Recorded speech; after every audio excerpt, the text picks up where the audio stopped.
ia dizer bom dia, mas vocês já estão aqui há algum tempo. Mas, de qualquer modo, bom dia a todos, inclusive aos participantes dos vários estados brasileiros que estão conosco desde o começo dessa semana.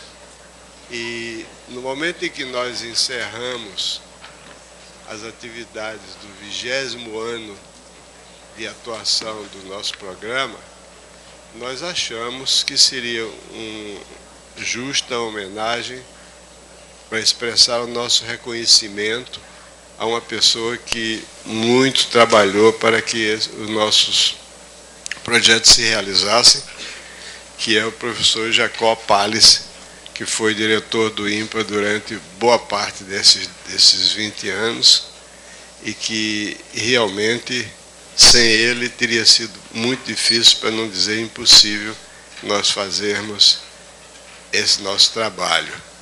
Professor Palles, receba os nossos agradecimentos mais efusivos.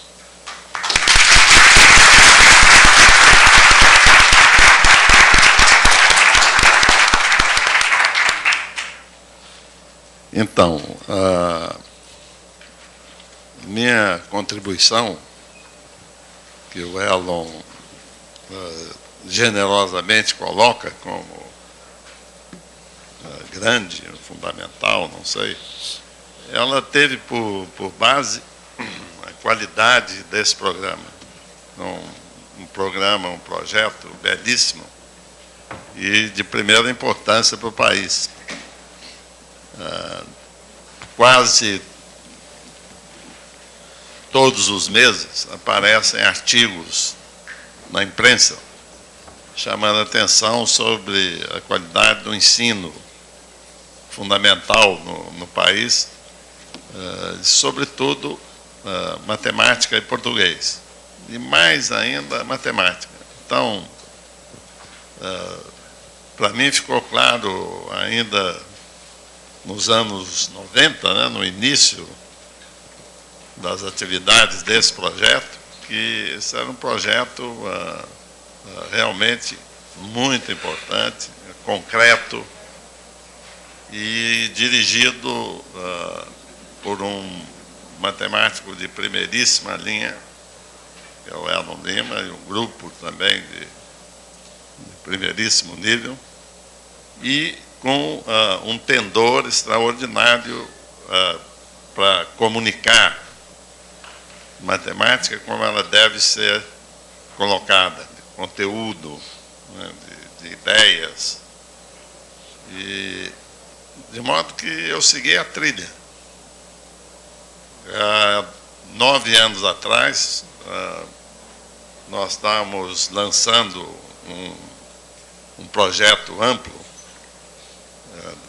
do avanço da matemática brasileira, e eu tive o prazer de conversar com ela como expandir esse programa do seu foco local, no Rio de Janeiro, no estado do Rio de Janeiro, para todo o Brasil. Então, nessa época havia a Rede Nacional de Pesquisas.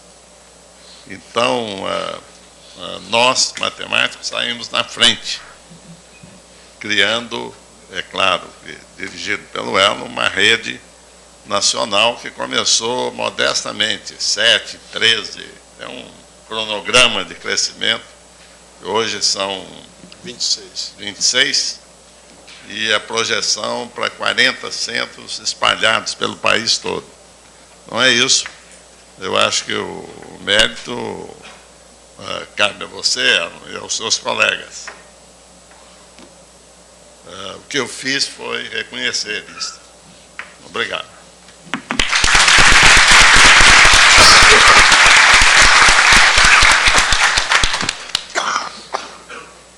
Para aqueles que talvez não tenham familiaridade com a pessoa, o professor Jacó Palles, além de ter sido diretor do INPA durante 10 anos, e continua sendo um membro destacado do corpo docente dessa instituição, ele é presidente da Academia Brasileira de Ciências e é presidente da da Academia de Ciências para os países em desenvolvimento. Então, ele tem uma figura internacional, já foi presidente da União Matemática Internacional, mas que, além de ser uma figura de destaque no cenário científico e educacional do Brasil, ele é um man of the world. É um homem que tem uma fama, um reconhecimento universal em todo o planeta. Mas para nós realmente é um privilégio contar com a amizade e o apoio e a compreensão do professor Jacó. Muito obrigado, Jacó. Você está liberado, você não precisa ficar.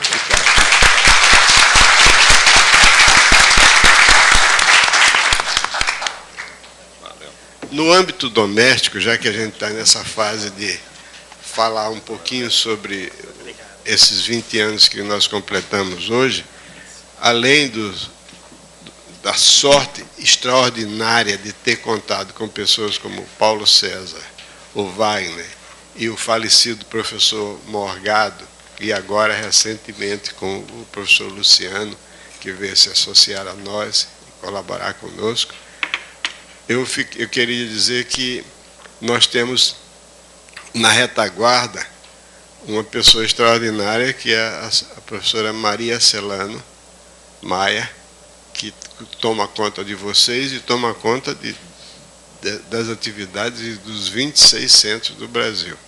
Ela realmente merece o nosso agradecimento e o nosso reconhecimento pelo seu esforço. E eu quero dizer também que ontem, não queria deixar em branco esse fato, eu fiquei de veras sensibilizado e, por que não dizer, comovido, quando uma professora aqui do Rio, ao resolver um problema de matemática financeira, falou que aprendeu aquilo ontem, na aula do professor Morgado. Aquilo me deixou assim, realmente comovido, porque como é que uma pessoa que já faleceu há alguns anos ainda continua ensinando, quer dizer, a capacidade dele de transmitir o conhecimento de uma forma clara, honesta e até às vezes irônica e humorística, né? É realmente notável, e nós vamos, enquanto pudermos, nós vamos continuar transmitindo aquela aula inesquecível e insuperável de matemática financeira. Bom, agora nós vamos passar a responder algumas perguntas que foram propostas, não só aqui, como também nos estados. Primeiro, eu queria dizer o seguinte, que nós esperamos contar na próxima reunião a ideia de colocar 40 centros no país inteiro, transmitindo esses nossos trabalhos. A sugestão do ministro de Ciência e Tecnologia foi que nós puséssemos 100, mas não faz parte do nosso sistema aqui, Paulo César, Wagner e eu, e agora o Luciano também, fazer as coisas assim em grande escala de uma vez. A gente cresce sistematicamente, sempre ambicionando uma amplitude maior, mas sem querer dar um passo maior do que as nossas pernas. Então, 40 já é um número bastante ambicioso no momento. Não sei se a gente vai poder fazer 40 mesmo, mas que, de qualquer modo, de acordo com o que nos garantiu e assegurou o ministro, graças ao esforço do professor César Camacho, diretor do INPA, nós dispomos de capacidade financeira para fazer essas atividades em 40 centros espalhados por todo o Brasil. Elon, posso acrescentar uma coisa? Pois não. Porque a questão de aumentar o programa não é só uma questão tecnológica de transmissão. Então, eu queria até aproveitar para registrar aqui o agradecimento também para os coordenadores, para a equipe de cada um dos centros que retransmite aí o programa e que é parte integrante dele, né? Então, uma das razões pelas quais a gente tem que fazer um aumento gradual é porque esse programa tem a porção gerada aqui no INPA, mas tem uma porção presencial importante em cada um dos estados, na atividade de resolução dos problemas, que a gente valoriza muito. A gente sempre diz que os alunos aprendem de verdade mesmo. As aulas de manhã são parte do processo, mas ele se completa nesse ato de resolver os problemas e explorar as dificuldades, de errar nos problemas para que essas dificuldades possam ser exploradas. Essa observação do Paulo César é perfeita e sugere já de cara uma resposta a uma pergunta de um professor, que é o professor Cirino, da Universidade do Vale do São Francisco, em Petrolina, que pergunta por que nós não fazemos as sessões de problemas acessível a todo o país simultaneamente. Nós não transmitimos isso. E a resposta para o professor Cirino, aliás, antes de dar a resposta ao professor Cirino, eu queria abrir um parênteses para dizer o seguinte: não é demais, nunca é demais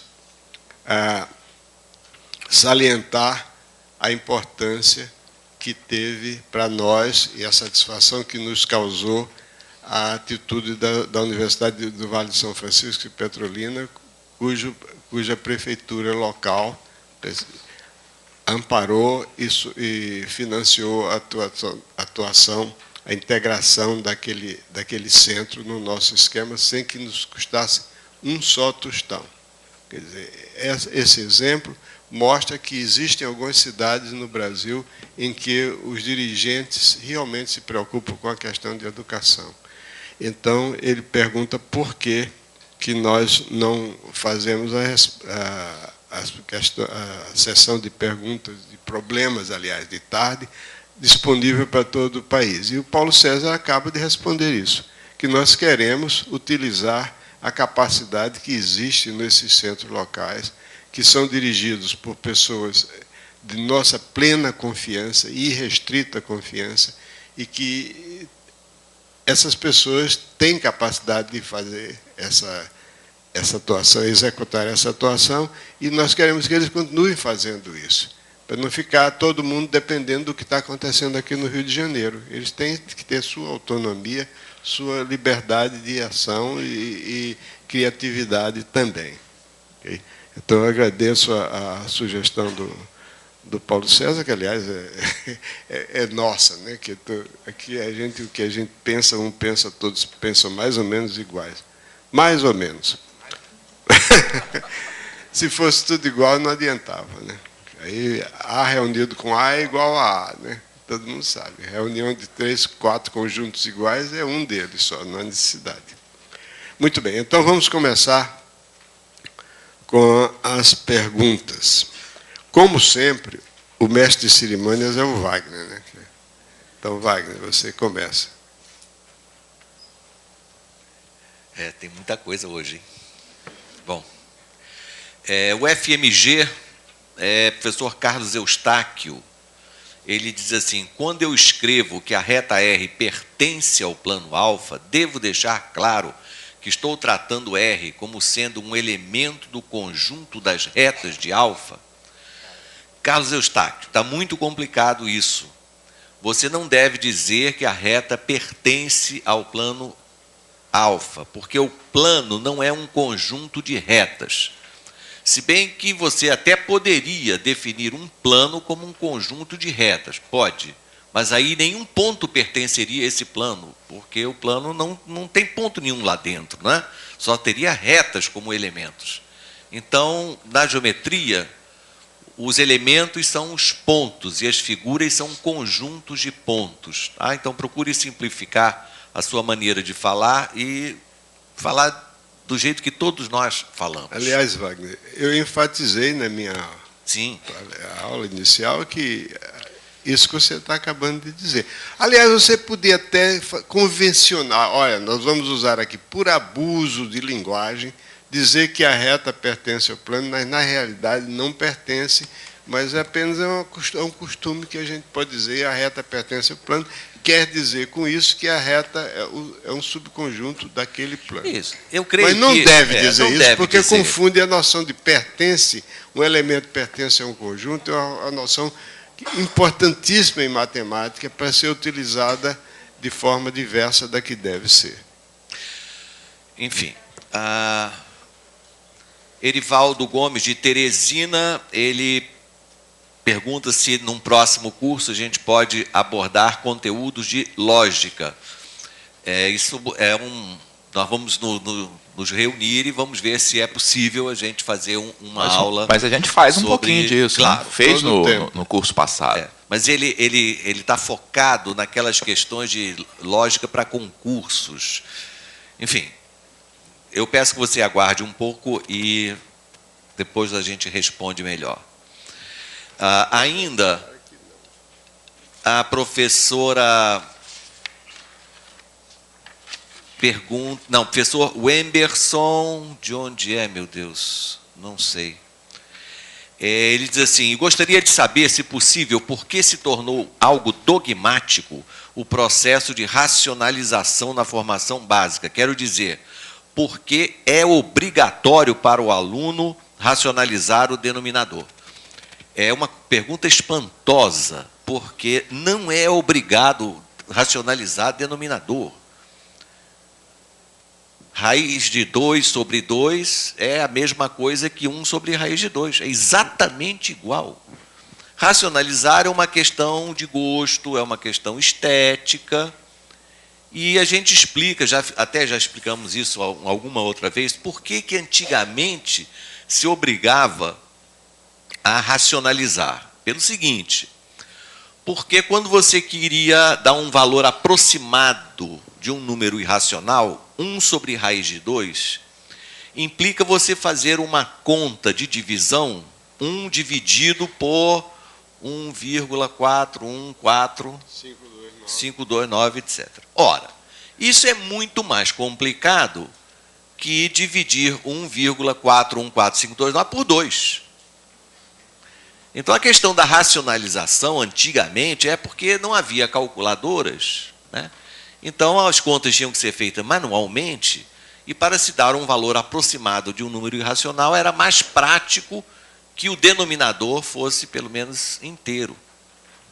Hoje em dia, com calculadoras, não há a menor necessidade disso. Você racionaliza se quiser, se for do seu gosto, mas se for esteticamente mais interessante. Deixa que a máquina faz isso. 1 dividido por raiz de 2... Então, esse negócio de obrigar não pode ser feito mais nos dias de hoje.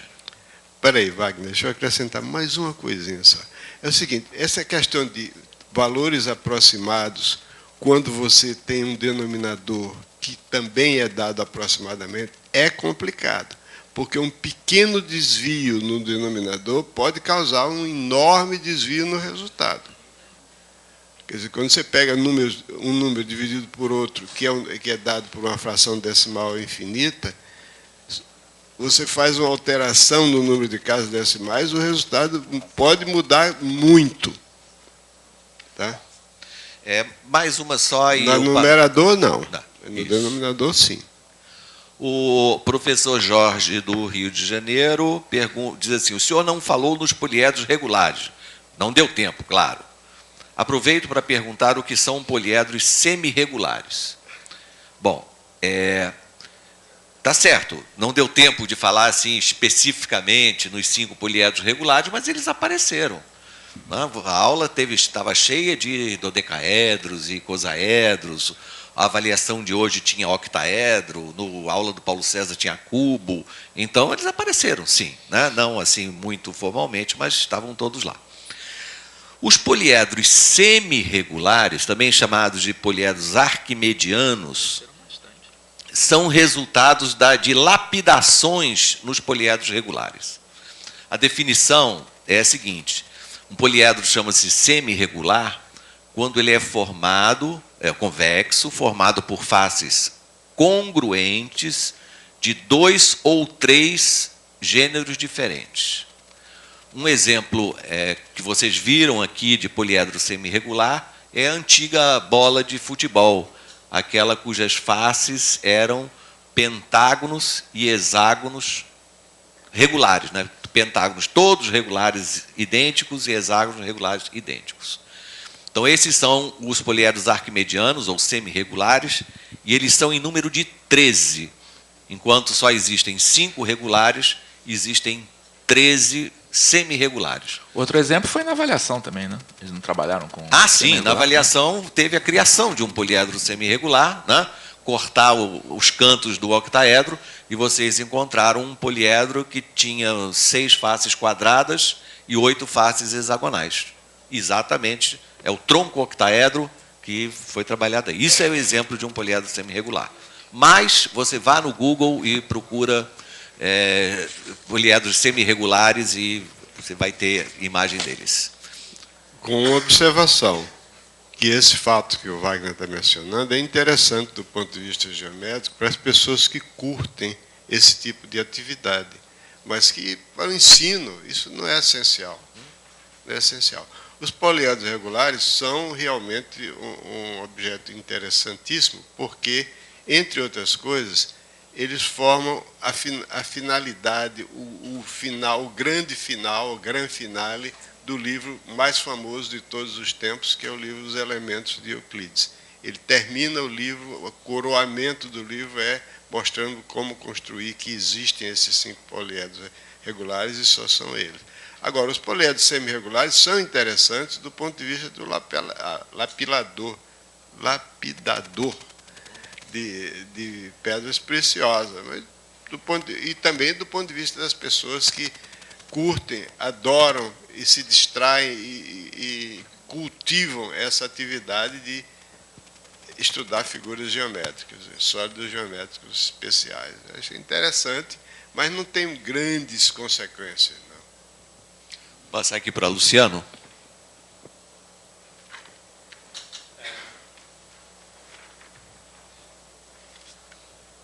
Tem uma pergunta que, curiosamente, apareceu em janeiro também, então ela deve ser importante.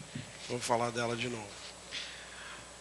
Luciano, gostaria de saber se na sua escola o senhor ensina progressão aritmética de segunda ordem. Após o ensino de PA, é válido abordar as PAs de segunda ordem ou isto fica fora do nível médio dos alunos? Então, a questão aqui é justamente essa. Qual é o nível dos alunos? E isso é uma das tarefas fundamentais do professor. É entender que tipo de aluno ele tem diante dele e como o professor pode ajudar esse aluno a melhorar. É claro que se você começar a ensinar PA de segunda ordem para uma turma que tem sérias dificuldades de aritmética ou de álgebra básica e que tem dificuldade nas questões mais simples de PA, vai ficar difícil, né? No entanto, se você está diante de uma turma que entendeu de maneira satisfatória os conceitos de PA e de PG, porque me parece uma boa ideia falar de PA e PG e depois abordar PA de segunda ordem, aí você tem várias boas maneiras de abordar. Uma maneira interessante é você olhar, por exemplo, que a soma dos termos de uma PA da mesma forma que nós vimos, né, eu falei com vocês, que a expressão do que se chama termo geral da PA, né, o AN em função de N, é uma função do primeiro grau. A expressão que dá a soma dos termos em função de N é uma função polinomial do segundo grau. E essa é uma boa maneira de introduzir o conceito de PA de segunda ordem, dependendo do nível da turma, do interesse da turma e da oportunidade que você vai ter de falar ou não desse assunto. Porque é natural, as PAs são as funções de primeiro grau, as PGs são as funções do tipo exponencial, então é relativamente natural, mas e as funções polinomiais? Né? A função do primeiro grau é isso, a função do segundo grau é o quê? Né? Uma PA também, a diferença dos termos consecutivos, né? Não é constante, mas é uma PA regular, então é uma PA de segunda ordem. Agora, isso depende da turma. Eu tenho turmas para as quais eu ensino e tenho turmas para as quais eu não ensino. Ok. PC, que vem por aí? Tem duas perguntas aqui a respeito do número fatorial. A primeira é por que 0 fatorial é definido como 1? Então, só um lembrete, eu ia ao quadro. gente deduziu uma fórmula para contar o número de combinações de N objetos tomados P a P, e vimos que uma forma de fazer isso é escrever usando fatoriais, N fatorial sobre P fatorial, N menos P fatorial. Mas esse problema, ou seja, escolher um subconjunto com P elementos de um conjunto que tem N elementos, certamente faz sentido você perguntar, tá, o que vai ser combinação de N a N. Então, você tem duas atitudes possíveis. Dizer, nesse caso, como ia aparecer um zero fatorial, eu não posso usar a fórmula de fatoriais. Tá? A outra maneira, tá, tomando cuidado para ver se isso conduz a alguma inconsistência, e a resposta é não, é definir fatorial de zero de tal maneira que essa fórmula continue a fazer sentido. Então, de quantos modos você pode formar um subconjunto com N elementos de um conjunto que tem N elementos? Um modo só, tem que pegar todos. Tá? Então, isso tem que ser 1, a resposta é 1, e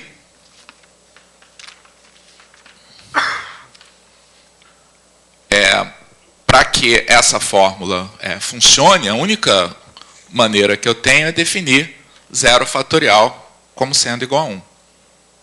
Tá? Então, zero fatorial é definido como 1 para que essa e outras fórmulas combinatórias continuem valendo no caso em que aparece um zero fatorial.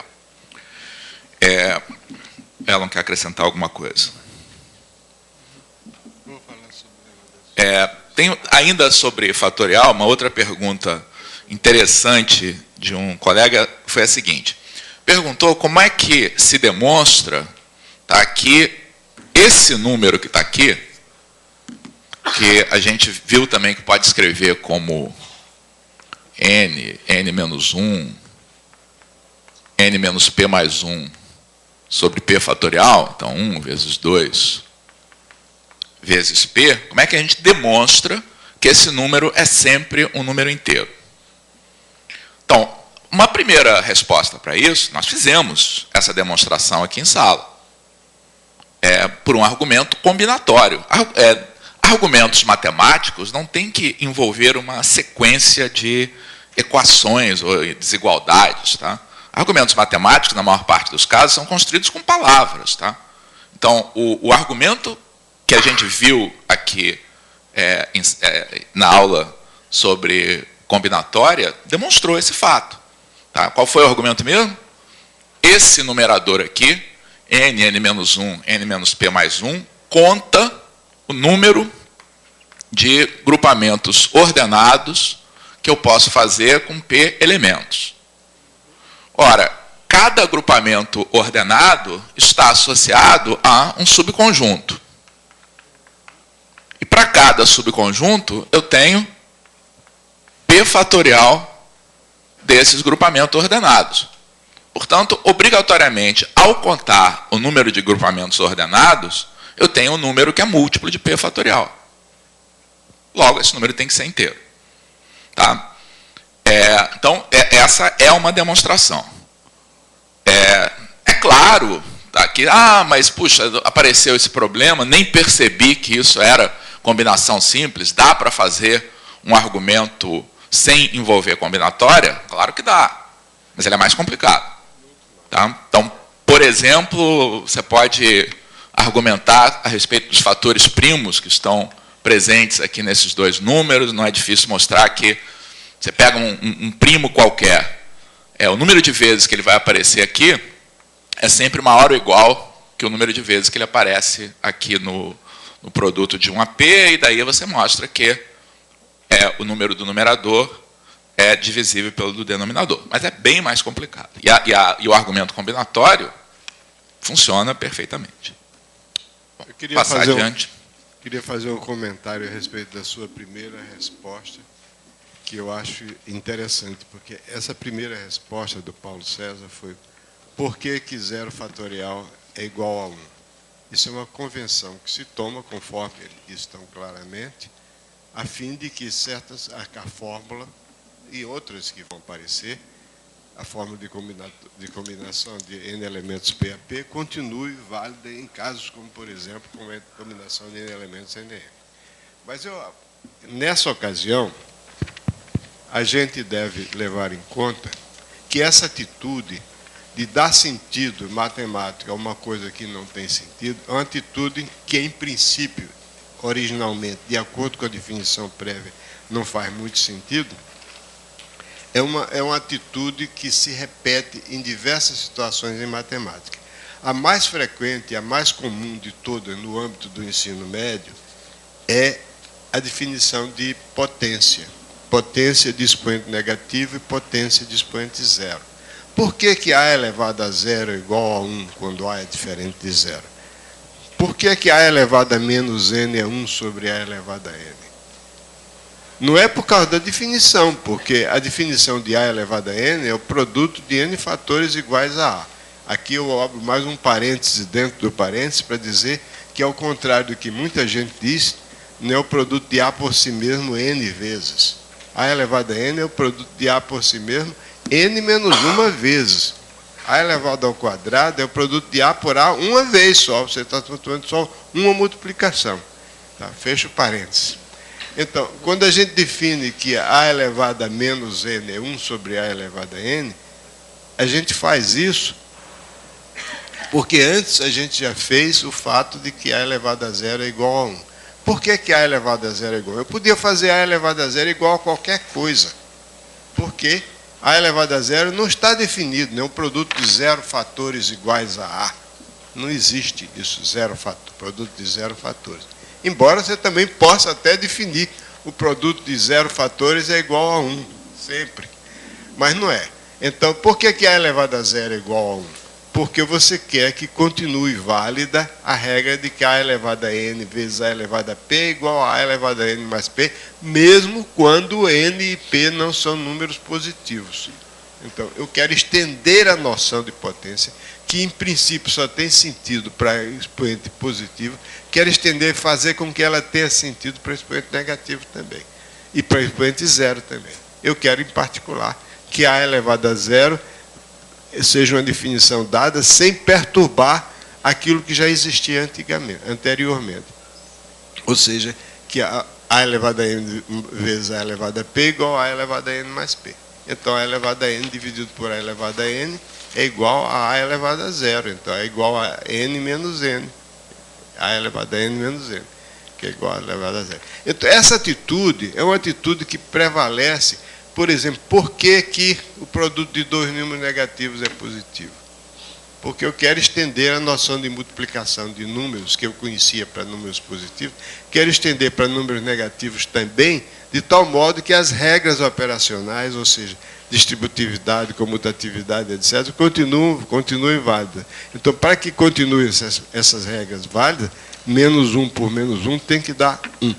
Então, é isso. Então, essa coisa que o Paulo César disse é rica em ilações, em consequências, quer dizer, em atitudes semelhantes a essa que você encontra no dia a dia da matemática. É isso que eu queria dizer.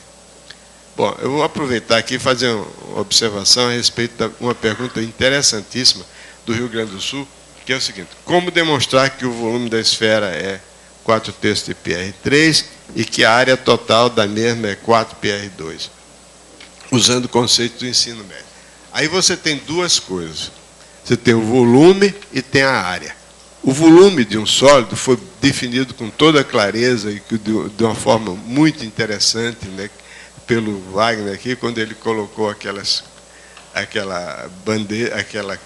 tigela e encheu de cubos, etc. Aquilo é formidável. É o número real cujas aproximações por falta são os volumes dos poliedros retangulares contidos nesse sólido.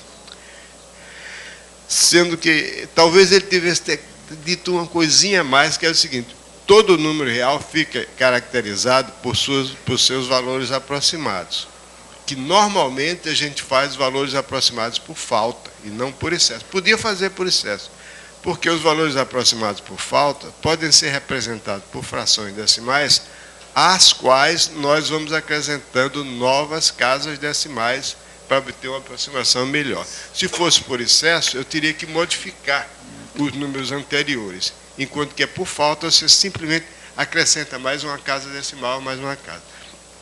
Então, o fato é o seguinte, os números reais são representados, são aproximados, são representados por suas aproximações. Então, o volume de um sólido é um número real cujas aproximações, quer dizer, cujo modo de representar são os volumes do sólido nele contido. Muito bem. E a área? A área de uma superfície é um negócio uma superfície curva, muito mais delicado do que o volume. Então, a gente pode, se você quiser aproximar, é a mesma coisa que o comprimento, é pior. Eu ia dizer que é a mesma coisa que o comprimento de uma curva. Não, o comprimento de uma curva você pode fazer como sendo um número real cujos valores aproximados são os comprimentos das poligonais inscritas na curva. Mas se você fizer isso com a superfície, você vai encontrar absurdos.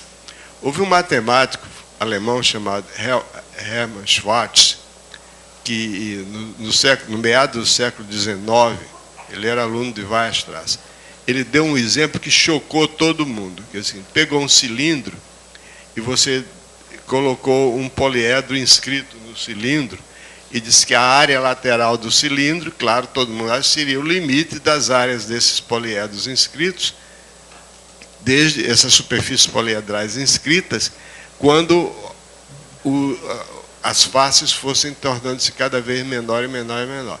Então, ele mostrou que, dependendo da maneira como você faz a inscrição desses poliedros dentro do cilindro, você obtém resultados bem diferentes, inclusive resultados infinitos.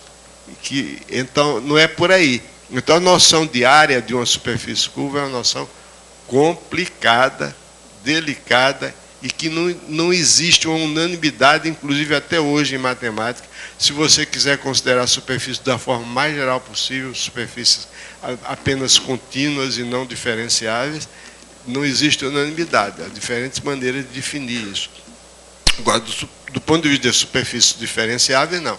Tem que ser as aproximações por pedaços de planos tangentes à superfície.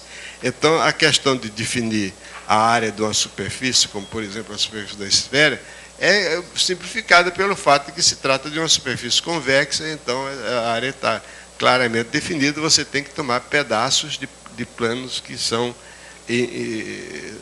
inscritos, poliedros inscritos na esfera. Aí funciona porque você está considerando uma superfície convexa. Mas se você quiser ver como fazer isso, a pessoa que fez essa pergunta, veja, eu tomo a liberdade de dizer, procure o meu livro, Medida de Forma e Geometria, que está lá, a demonstração, e qualquer livro de geometria. Existe uma diferença básica entre volume e área que eu acabei de mais ou menos esboçar. Mas procura ver áreas, medida de forma e geometria que tenha a demonstração. Bem, vamos a Salvador, Bahia. Professora Rita Fortuna diz assim,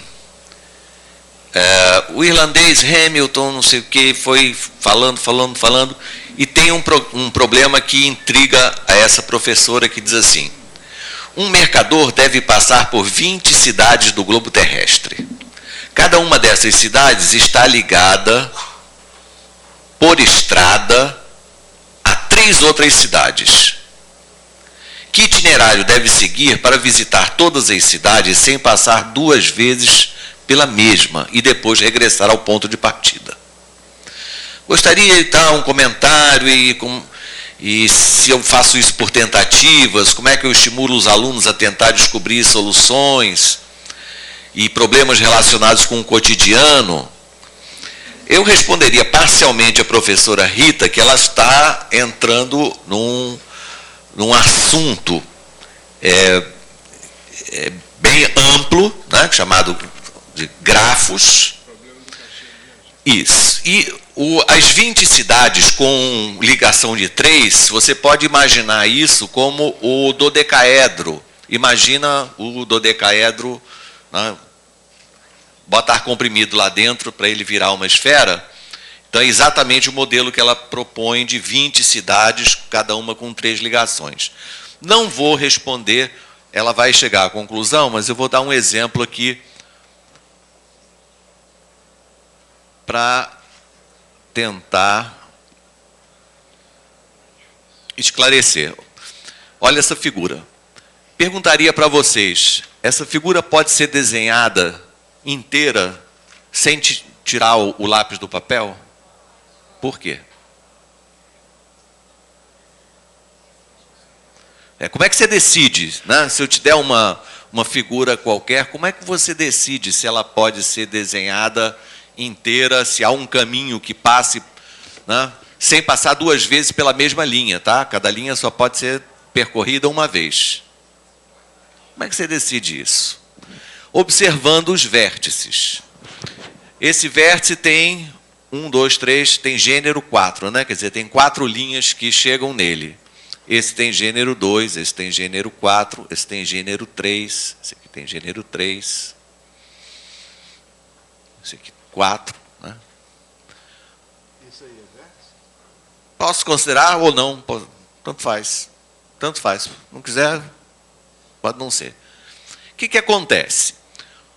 Quando um vértice é par, ele é claramente... Bom, ele pode ser um ponto de passagem, porque se você entra nele uma vez, você sai.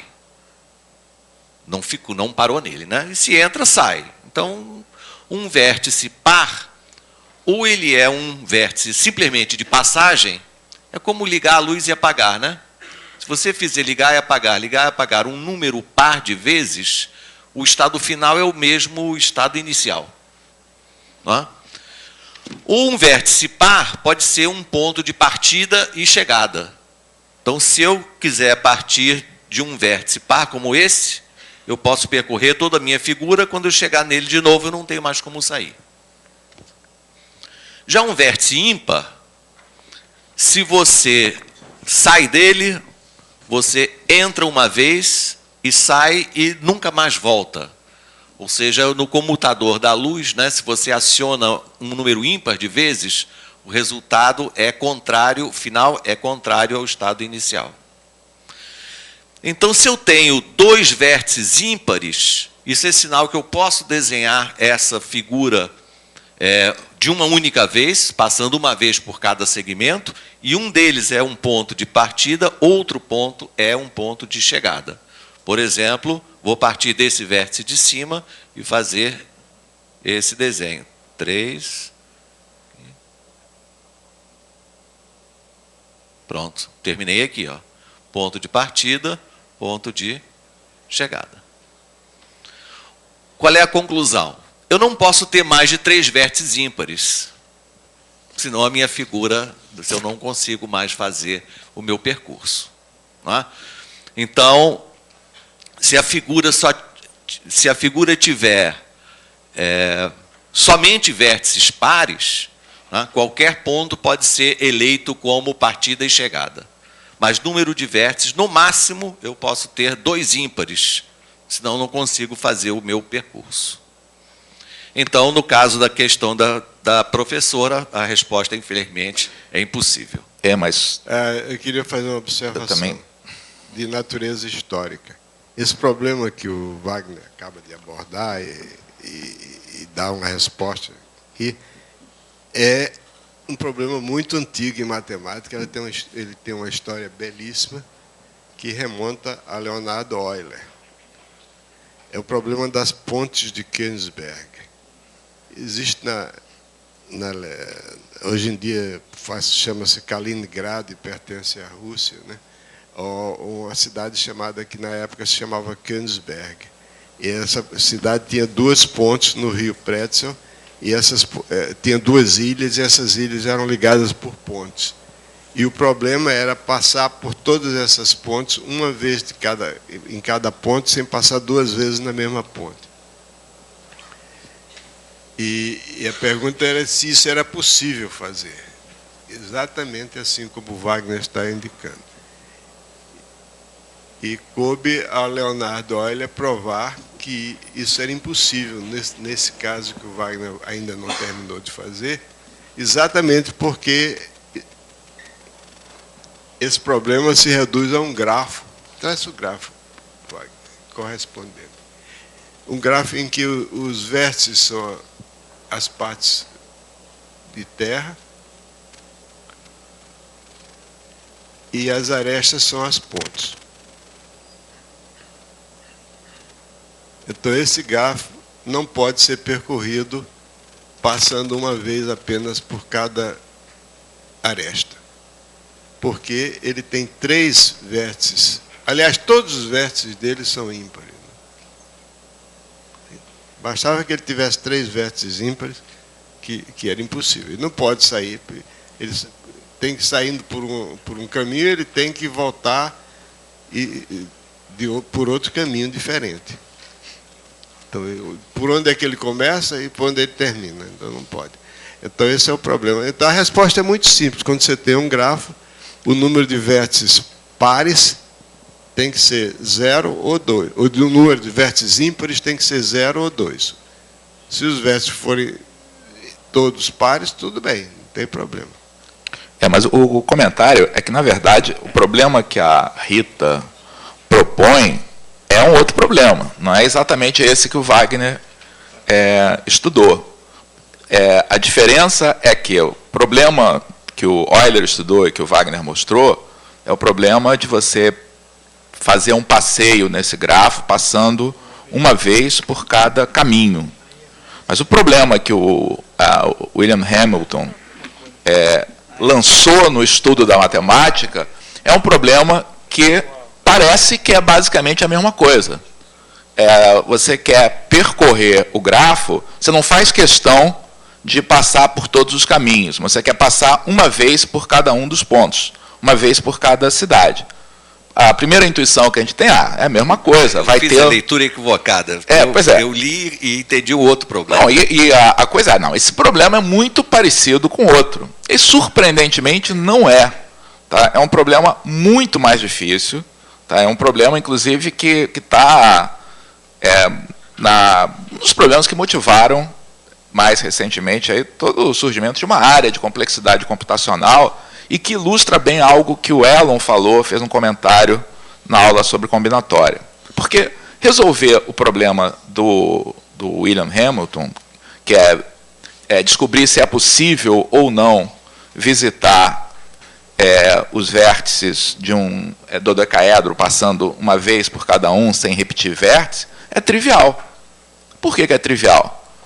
Ordena esses vértices. Tá? Chama eles de 1 a 20. Tá? E aí, cada caminho possível corresponde a uma permutação circular aí desses vértices. Então, em princípio, você pode fazer uma lista, tá, de todos os caminhos possíveis e experimentar um por um, ver se dá para realizar. Esse dá certo, esse não dá certo, tá, e fazer essa lista exaustiva. Um computador, então, a ideia das pessoas é que faz isso facilmente. Pois bem, se você tiver o mesmo problema para 20, até acho que dá para fazer no computador. Mas se você tiver 50, por exemplo, eu tenho certeza que não dá para fazer no computador.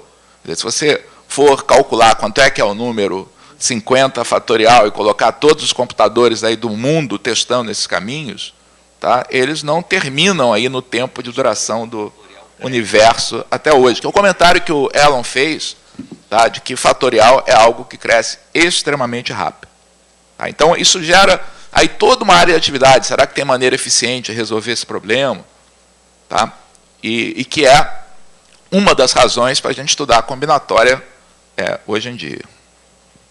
Esse problema que o Paulo César se referiu se chama o problema do caixeiro viajante, que é um problema que ocupa a preocupação de vários matemáticos. Eu queria dizer o seguinte, essa observação de que o fatorial cresce rapidamente, eu tomei realmente contato com essa rapidez do crescimento do fatorial quando eu comecei a pensar sobre uma afirmação que é feita nos livros didáticos, que é segundo a qual a regra de Cramer é o método mais eficiente para resolver um sistema de equações lineares. Então, eu imaginei um sistema de equações 20 por 20 equações com 20 incógnitas, resolvido pela regra de Cramer. Então, eu tinha que calcular 21 determinantes. Cada determinante, se eu fosse usar a definição de determinante, é uma soma de fatorial de 20 parcelas. E cada parcela envolve 20 multiplicações. 19 multiplicações. Olha aí, caí na minha armadilha. Obrigado. Cada parcela envolve 19 multiplicações. Então, eu fiz uma conta rápida e imaginei o seguinte. Suponha que você tivesse um computador que fizesse 1 milhão de multiplicações ou divisões por segundo e programasse esse computador de tal modo que ele fosse resolver esse sistema utilizando a regra de Cramer e calculando os determinantes, não a partir da definição, que seria obviamente impossível, mas a partir do desenvolvimento de Laplace, segundo linhas e colunas. Então, o resultado a que eu cheguei foi simplesmente fantástico. Para resolver um sistema 20 por 20, um computador que faça 1 milhão de multiplicações ou divisões por segundo, levaria 2 bilhões e 700 mil e alguma coisa de anos, trabalhando ininterruptamente. Então, isso dá uma ideia da rapidez com que cresce o fatorial. Luciano. Tem várias perguntas legais. A primeira que eu quero responder é a seguinte. Pergunta de um aluno de Belém do Pará. Você acha confiável o cálculo de probabilidade no Campeonato Brasileiro? Para saber se as chances de uma equipe ser rebaixada ou campeã, por exemplo? Sabendo que o resultado no futebol envolve muitas variáveis, etc., como é feito esse cálculo? Essa é a principal pergunta. Como é feito esse cálculo? Porque cada pessoa pode fazer esse cálculo de uma maneira diferente. Eu tenho meu método. Oi? Eu tenho meu método que eu apliquei aí na Copa do Mundo para fazer os bolões e tudo. Então, fiquei em 40º lugar. Muito bem. O método do Paulo Sérgio. Eram 43 participantes. Não, eram 120, mais ou menos. O método dele atualmente é usar o polvo.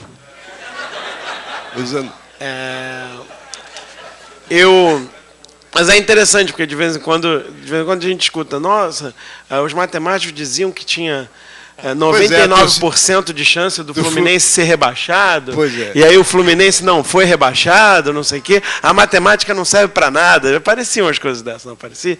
Não, é aquela história, se a matemática diz que 99% de chance do Fluminense ser rebaixado, e o Fluminense não foi rebaixado, qual foi o erro da matemática? Nenhum, sabe? Seria teria sido se fosse... Não, se você pudesse, por exemplo, realizar 100 campeonatos como aquele, ou 1000 campeonatos como aquele, e aí ele não fosse rebaixado, e muitos deles, aí você podia dizer que o modelo está errado, mas uma única realização não testa nada sobre o modelo. Pessoas ganham na loteria. Verdade. Qual é a chance de ganhar na loteria? Muito menor do que o Fluminense. Agora, leva em conta também que foi o Fluminense, não era qualquer time. Agora, isso não invalida. Isso não invalida que você tenha os seus métodos, se você tem algum interesse, você tem que tomar alguma decisão. Qualquer método não se aplica ao Fluminense. Você quer decidir se você vai se tornar sócio de um clube ou não, e tal, e você vai analisando as possibilidades desse clube te dar alegrias e tal. Sei lá, não sei. Bom, eu vou engrenar outro. Luciano, aqui. deixa eu só para aproveitar que eles estão focalizados aqui, eu já retorno a você. Um colega que eu acho que não se identificou, falou que gostaria de ver em um software de geometria 3D a figura de um tetraedro com as 3 esferas notáveis, a tangente às arestas, a inscrita e a circunscrita ao tetraedro. Tá, então, mostra aqui. Então, está mostrando para o Brasil todo, menos para o pessoal aqui do auditório, que eu mostro depois. Que o software que eu utilizei, mostrei lá na aula sobre distâncias e ângulos, faz isso. Tá? Então, o pessoal do Brasil todo, para o pessoal daqui, eu vou pegar o adaptador depois aí para mostrar, permite você fazer esse tipo de construção. Tá? Há vários programas que fazem isso, alguns gratuitos, mas o que eu estou utilizando aqui é o Cabri, que tem uma versão que você pode baixar na internet, pelo menos para explorar e usar durante um mês. Tá? Luciano, desculpe. Tá ótimo. Vai em frente. Tem uma pergunta que não foi dirigida a ninguém, mas que eu quero responder. E depois os colegas vêm se querem acrescentar alguma coisa. É a seguinte. Professores, quando em sala de aula o professor solicitou ao aluno que faça o exercício e ele responde que não vai fazer, qual atitude deve tomar o professor? Está identificado o professor iniciante do Colégio Carlos Gomes, no município de Pato Branco.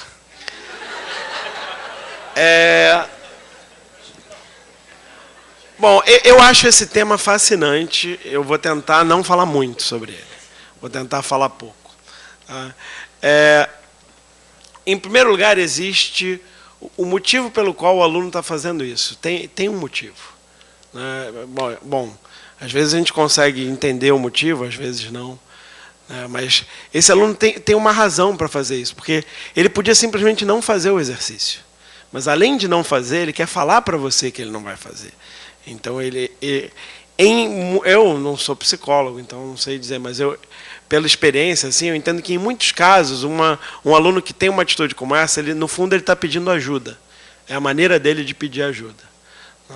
Então, enfim, não são todos os casos, mas eu encaro, na maioria das vezes, como um pedido de ajuda, porque é isso. Se ele simplesmente não quisesse fazer, ele ficava calado. Tá? Agora, eu queria aproveitar para colocar uma coisa geral. Enfim, a minha opinião é que nós precisamos estabelecer disciplina em sala de aula. Disciplina é fundamental. A gente não pode confundir disciplina com autoritarismo. Né? Mas, na minha experiência, é o seguinte. Quando você coloca regras claras desde o início e você estabelece pequenos detalhes, como, por exemplo, a ordem em sala de aula. Eu dificilmente aceito dar aula numa sala de aula com as carteiras desorganizadas. Em várias turmas, é uma das primeiras coisas que eu faço quando eu entro em sala de aula. Eu peço que eles alinhem as carteiras. E isso parece algo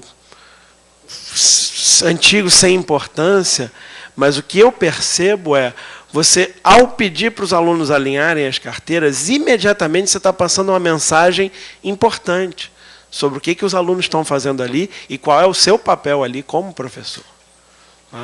Então, alinhar as carteiras, exigir uma postura adequada dos alunos em sala de aula, com carinho, é o que eu acredito que seja o adequado para a gente diminuir esse tipo de postura, às vezes, rebelde. Né? E você cuidar do ambiente para que ele seja mais propício ao aprendizado.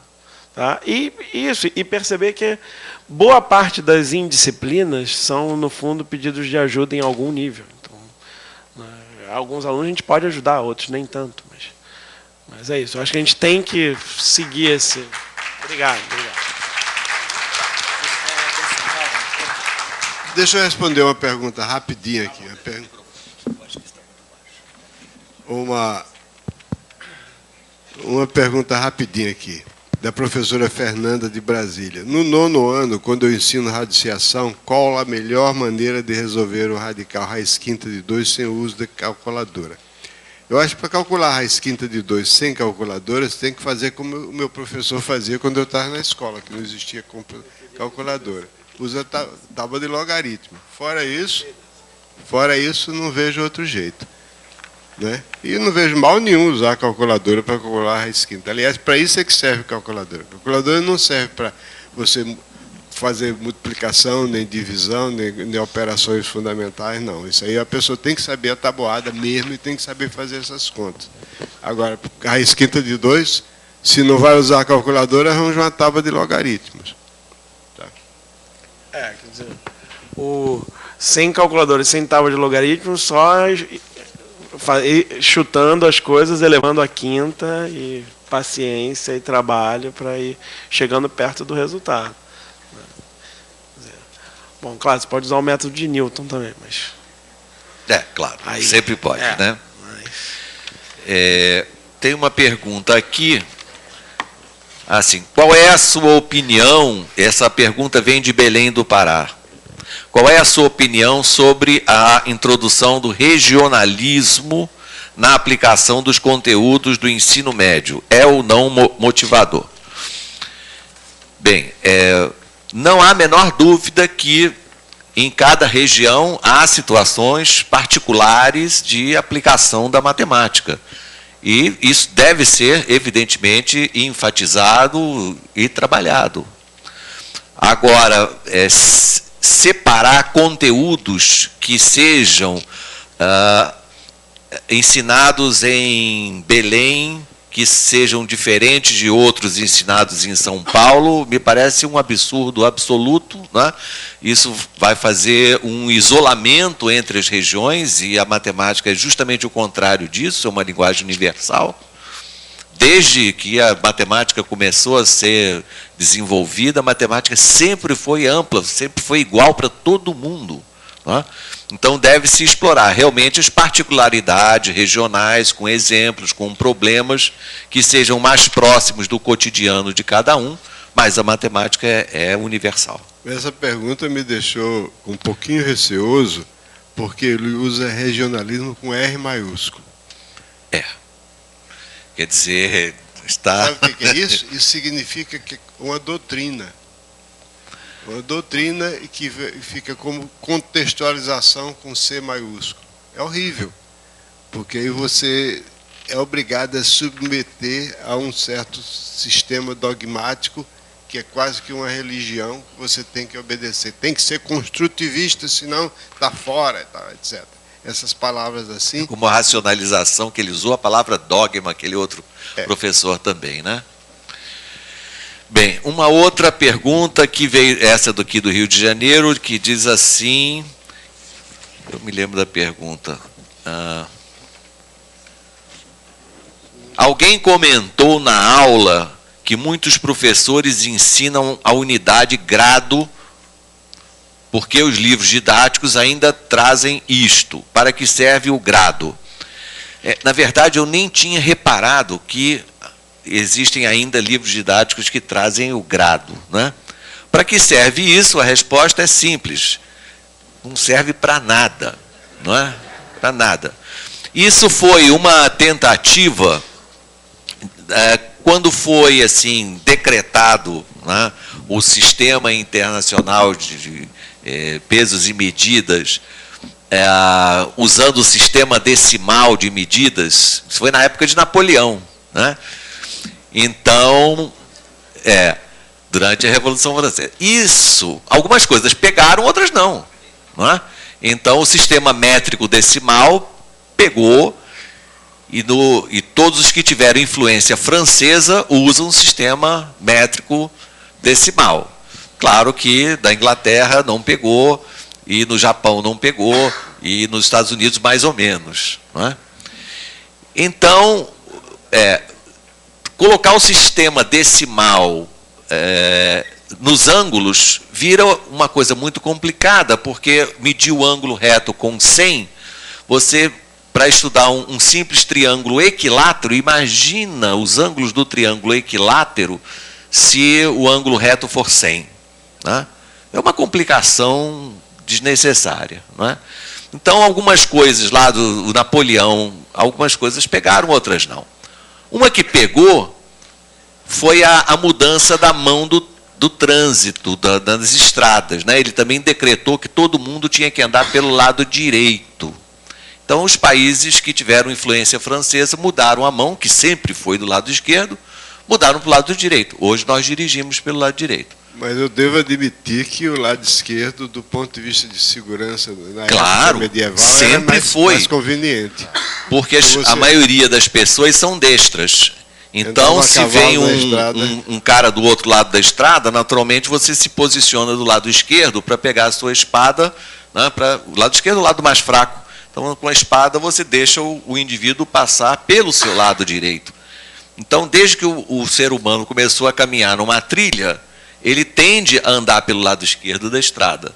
Né? E foi na época de Napoleão que foi decretado justamente para ser diferente, o contrário disso. Napoleão era canhoto ou não? Não sabemos, mas que ele quis ser diferente, quis impor, né, a vontade francesa para o resto do mundo.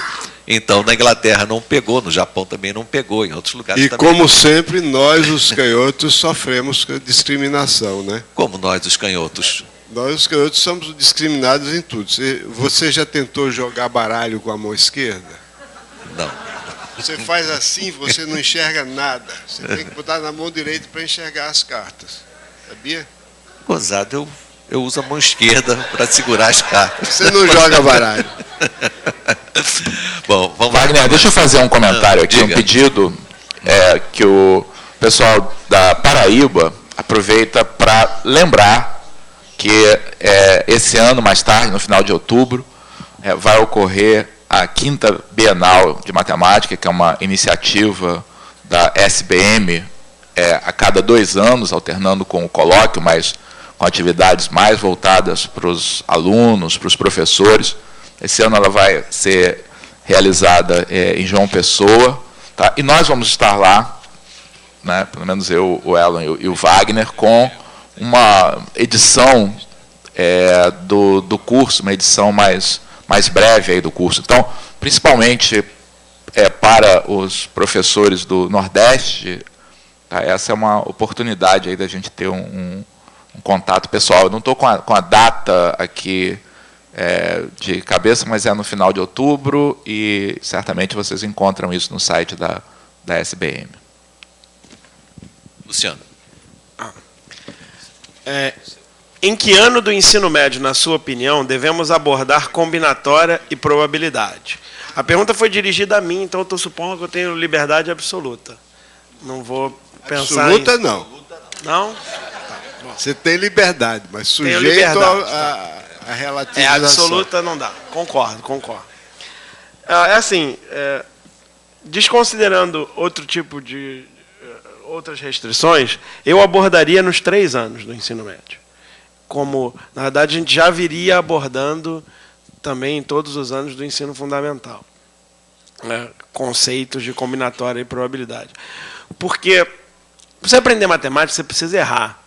Né? Isso, aliás, aproveitando, esse foi um ponto forte deste grupo aqui, o grupo do Rio, de agora. Foi um dos grupos que eu já vi que mais teve coragem de errar, né, nas sessões à tarde, etc. E isso foi realmente muito produtivo. Então, parabéns a vocês por isso, é muito importante. E em combinatória e probabilidade, chega a ser mais importante ainda errar. Porque tem coisas aqui que você não vai aprender. Se você tem erros que você precisa cometer, às vezes, várias vezes, até você realmente compreender os conceitos. Então, eu colocaria um pouquinho de combinatória e probabilidade no primeiro ano do ensino médio, mais um pouco no segundo ano do ensino médio, mais um pouco no terceiro ano do ensino médio, para dar oportunidade, tempo dos alunos errarem bastante. Sim, e no ensino fundamental também já pode começar problemas simples de contar coisas, né? Perfeitamente, princípio multiplicativo. Isso é um assunto que é preciso amadurecer, né? Ninguém aprende combinatória em pouco tempo, né? Então, precisa amadurecer. Então, quanto mais tempo o aluno tiver contato, né, com esse assunto, melhor fica a cabeça dele depois no futuro. Além disso, é interessante porque a matemática do segundo segmento do ensino fundamental, tá, ela pode ser muito árida para o aluno. Então, se você faz a sua matemática lá da 7ª, da 8ª série, dando ênfase em coisas que são rotineiras, produtos notáveis, expressões algébricas, resolver equação, coisa e tal. Eu tenho minha observação é que muitos alunos se afastam da matemática exatamente nesse ponto. Então, se você pergunta a um aluno do ensino médio se ele gosta de matemática, a opinião geral é que não, matemática é chato, etc. Isso aí acontece em algum momento durante o segundo segmento do ensino fundamental. Alunos lá de até a 4ª série não tem essa ojeriza aí pela matemática, e eu acho que parte disso é porque a gente faz a matemática aí da sala de aula muito chata mesmo. Combinatória é uma oportunidade de ter situações lúdicas, situações aí que você pode relacionar com jogos, com coisas aí do cotidiano. Então, é uma oportunidade perdida não fazer isso aí durante o ensino fundamental. Bom, eu queria aproveitar a dica do Paulo César para dizer o seguinte: é bom lembrar que o ensino da matemática tem que se repousar em 3 pilares, que são a conceituação, a manipulação e as aplicações. O ensino da matemática tem essas 3 partes: a conceituação, manipulação e aplicações. O Paulo César acabou de dizer que uma das razões pelas quais muitos alunos abominam a matemática é porque a matemática costuma se focalizar unicamente na manipulação, deixando de lado a conceituação e, pior ainda, deixando de lado as aplicações. Então, o equilíbrio entre essas três fontes, esses 3 pilares sobre os quais devem repousar o ensino da matemática é fundamental. Conceituação, manipulação e aplicações. Tá.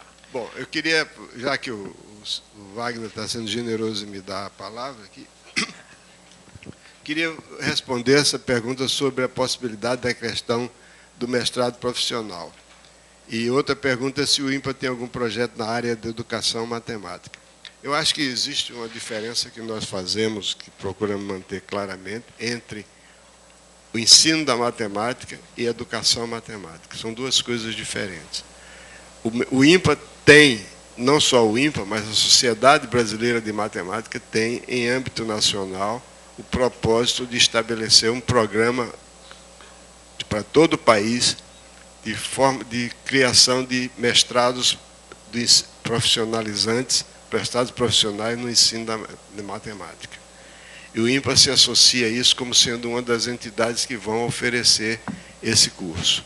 Mas é para ser uma coisa de forma nacional.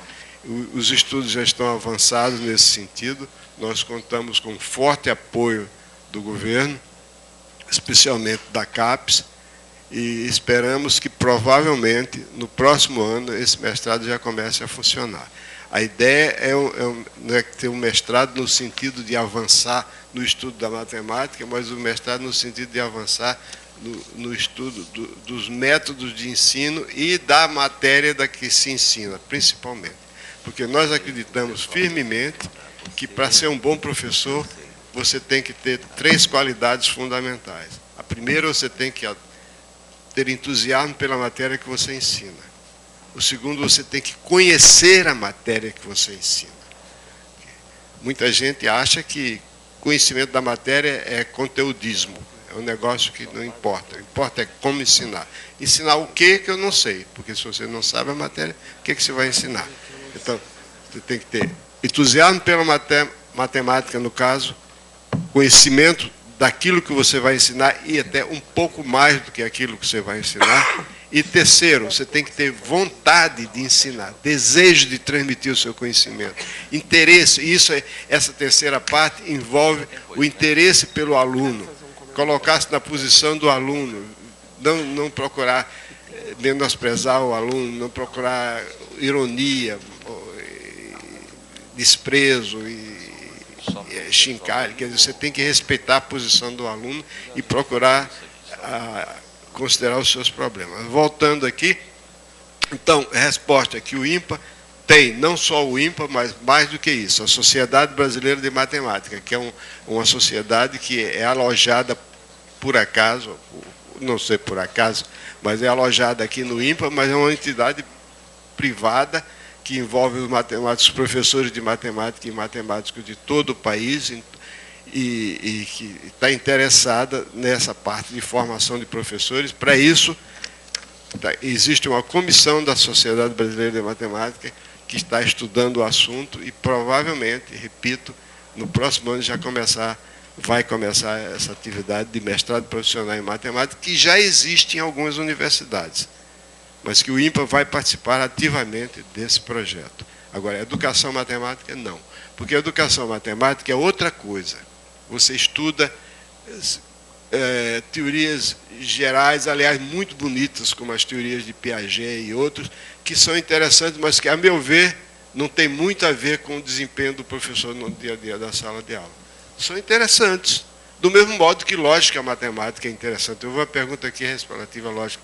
Lógica matemática é um assunto belíssimo, dificílimo, etc., mas é falsa a afirmação de que, para que aprender matemática, é preciso saber lógica matemática. Isso é falso, não é verdade. Aqui no INPA nós temos 35, 36 pesquisadores, todos são excelentes matemáticos. Se 2 ou 3 sabem alguma coisa de lógica matemática, é muito, não sei.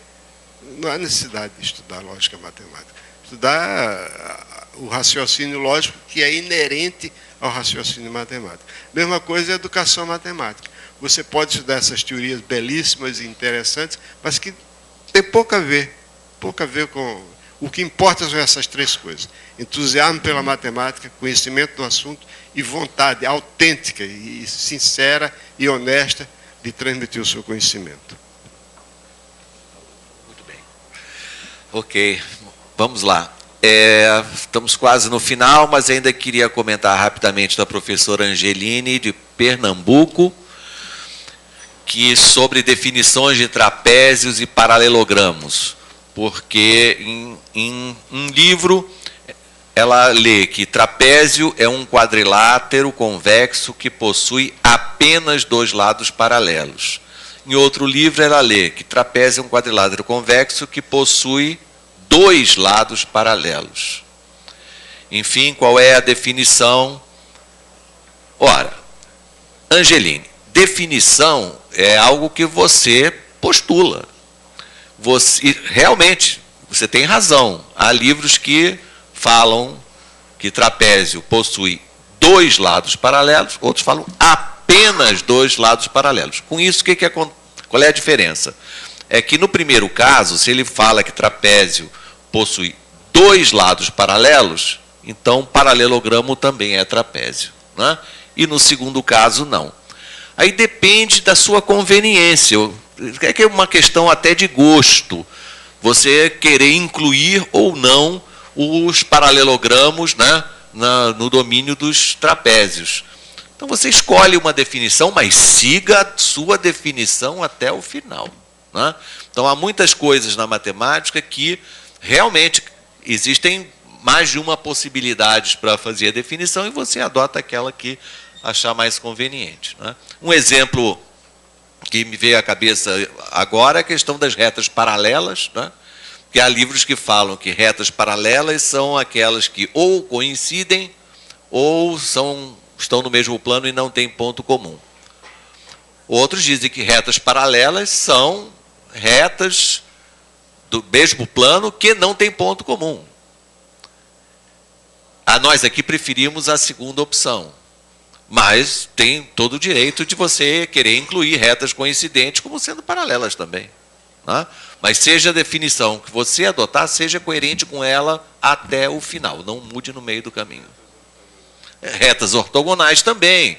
Retas ortogonais, tem gente que define que elas primeiro têm que ser reversas e depois formarem 90 graus. E outros, como é a posição adotada aqui, que retas ortogonais são retas que formam ângulos de 90 graus, independente de serem concorrentes ou reversas. Então, há muitos exemplos desse tipo. Escolha uma definição que você achar ficar melhor com você mesmo e siga até o final. Aproveitando o gancho da minha última observação, tem uma pergunta interessantíssima aqui, que é um problema de matemática. Uma partícula se desloca sobre a reta real sempre em passos de comprimento unitário, para a direita ou para a esquerda. Estando inicialmente a partícula na origem, se ela vai dar 10 passos, cada um ao acaso para a direita ou para a esquerda, qual é a probabilidade da partícula passar pelo 3? Então sai da origem, anda uma unidade, vai dar 10 passos, a cada passo ela anda uma unidade para a esquerda ou à direita, aleatoriamente. Pergunta qual é a probabilidade de passar pelo número 3. Então, eu fiz essa questão, estava pensando aqui, fiz de duas maneiras diferentes. As duas estão erradas. E eu ainda não sei fazer corretamente, mas eu vou continuar tentando. E aí eu posso colocar no blog, por exemplo, ou, enfim, vocês podem entrar em contato, quem estiver interessado. Em resumo, eu achei o problema difícil e estou interessado no problema, é interessante. Tem algumas coisas, a gente tem pouco tempo, então não vou comentar mais do que isso. Só queria deixar o registro de que, enfim, eu também estou aprendendo errando, como eu falei antes, né? É isso aí. Eu queria responder uma perguntinha rapidamente aqui, que é a seguinte, é dirigida a todos, mas eu vou responder. Gostaria de saber se dentro de nossas limitações e da nossa realidade educacional é plausível considerar a sequência didática adotada pela coleção matemática do ensino médio em nosso cotidiano. Adotar a sequência, eu acho que é perfeitamente não só plausível, mas é até desejável. O problema não é o problema seguinte. A questão podia ser ligeiramente modificada, não é o que ele perguntou, o professor Flávio, que é o seguinte, podemos adotar esses livros como livros-texto no nosso ensino usual? Bom, aí é o seguinte, esses livros não foram, eu me refiro à matemática do ensino médio, volumes 1, 2, 3, e depois o quarto, que é a solução de todos os problemas do 1, 2 e 3. Esses livros, que eu imodestamente considero muito bons, esses livros foram escritos para os professores e para alunos de faculdade de formação de professores. Não foram escritos com o propósito de serem livros de texto para ensino médio, para os jovens estudantes do ensino médio. O que não impede, já que eles não requerem nenhum conhecimento prévio, é apenas a linguagem que não é adotada, não é uma linguagem apropriada para jovens, é uma linguagem para pessoas mais amadurecidas. O que não impede que eles possam ser utilizados. Se vocês tiverem uma turma super especial ou algum grupo pequeno de alunos que sejam especialmente dedicados à matemática, que vocês utilizem, porque os livros, eu repito, imodestamente, são bons. Eu gostaria que todos os professores do nosso país soubessem o conteúdo daqueles livros. Mas não recomendo que eles sejam utilizados por isso. Porque não que eles façam apelo a coisas assim, que fora do conhecimento dos alunos. Não. É apenas a linguagem que é usada e o método da simplificação, o estilo mais conciso, mais abstrato, que não é adaptado para o jovem. Só isso. Deixa eu responder rapidamente a duas perguntas aqui sobre combinatória. Uma delas afirma que os livros dividem a combinatória em capítulos, fatorial, arranjo, combinação e permutação, e afirma que não tem jeito. O livro é adotado, é assim que devemos ensinar. Você tem alguma referência de um livro com abordagem mais moderna? Bom, primeira coisa, eu acho que hoje em dia não é bem essa a situação. Eu acho que hoje em dia há vários livros, não vou aqui indicar nomes específicos, mas há vários livros para o ensino médio, tá, em que o ensino de combinatória segue essencialmente essas ideias que a gente defende, ou seja, de começar com um problema simples, via o princípio multiplicativo, e só depois introduzir os problemas combinatórios clássicos, tá, dos arranjos, combinações e permutações. E a outra pergunta é, afinal, para que servem os arranjos? Eu como discípulo aí do Morgado, tá, a minha orientação é que arranjos não é necessário você ensinar como instrumento de contagem, porque o problema dos arranjos é um problema que é resolvido de maneira imediata pelo princípio multiplicativo. Então, não ajuda você colocar mais uma fórmula, mais uma obrigação. Quem trabalha com vestibular, às vezes tem que ensinar porque aparece de vez em quando questões em vestibular que insistem em utilizar essa linguagem, fala de arranjo, tá, mas fala não depois. Só não querendo interrompendo. O Enem falou disso. O Enem falou disso, um absurdo. Que é um absurdo, mas... Então, por uma questão cultural, você tem que ensinar, mas aí ensina lá no final, né, de tal maneira que o aluno já tenha aprendido a resolver. E aí, olha, por falar nisso, esse problema aí o pessoal chama de problema dos arranjos. Então, a minha visão hoje em dia é que há livros, tá, você tem que olhar, analisar, mas há livros cuja proposta didática é parecida com a qual a gente defende. Ainda dá para fazer umas respostazinhas rápidas aqui. Uma pergunta é a seguinte: os alunos têm dúvidas se devemos dar a representação decimal na resposta ou às vezes aproximada. Por exemplo, raiz de 2 sobre 2 ou 0,7. Raiz de 2 sobre 2 é uma resposta exata. 0,7 é uma resposta aproximada. Depende da necessidade. Se você tem necessidade de verificar se o aluno sabe o que está fazendo, então você pede um pouco mais do que 0,7. Mas acho que é uma questão pessoal, o professor é que decide, não existe nenhuma regra. Se a questão é contextualizada, né, qual é a largura daquela rua, ninguém vai responder raiz de não sei quanto, né? Vai dar uma resposta aproximada, né? Então o bom senso é que vai... E o grau de aproximação depende também, Isso, se você está considerando uma coisa milimétrica ou se você está considerando uma coisa quilométrica. Exato. Também, rapidamente, o professor de Tocantins pergunta se há uma demonstração mais simples do Teorema de Euler que a apresentada. É difícil, né? Fabiano de Tocantins, você pode ver tentativas de demonstração que dão uma boa ideia que esse resultado é verdadeiro, mas a maioria não usa o fato do poliedro ser convexo. Tá? Então, para um aluno que está começando a tomar contato com o assunto, você até pode fazer alguma coisa que não seja assim, muito rigorosa e tal, não defendo. Mas cuidado, né? Procure ver se qualquer outra demonstração que você encontrar, se as hipóteses lá do teorema estão sendo utilizadas ou não. Tá? Eu queria só... Você deve ter notado que eu sempre puxo a brasa para a minha sardinha, né? Eu escrevi um livro chamado Meu Professor de Matemática e Outras Histórias, o qual contém 4 demonstrações diferentes do Teorema de Euler.